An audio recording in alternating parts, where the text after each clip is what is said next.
Okay, so in this video, I'll show you guys how you can reverse a video on TikTok. So if you want to do this because someone told you to in a TikTok video, this is the video that you need to watch. So all you need to do is go to that video, then click on save video.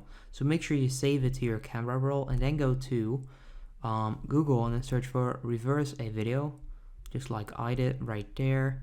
And then scroll down and click on this website, EasyGIF, which is this one. Now once you do that, you can scroll down and click on choose file. Click on files, and then right there you should be able to find your file. So click on it and then click on upload video. Now you can also do that without downloading and just putting in the URL. However, I recommend doing it like this. And then next up, click on convert. And before you do that, make sure to enable this as well. So when you want to click on reverse sound so that the sound reverses as well. Then click on reverse video and it's going to convert. Now all you need to do next is click on save right there.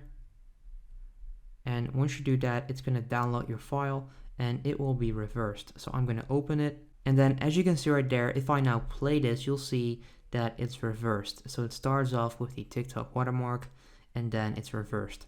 So that's how you can reverse a TikTok video. If this video helps you out, leave a like on the video and then I'll see you in the next one. Have a good day.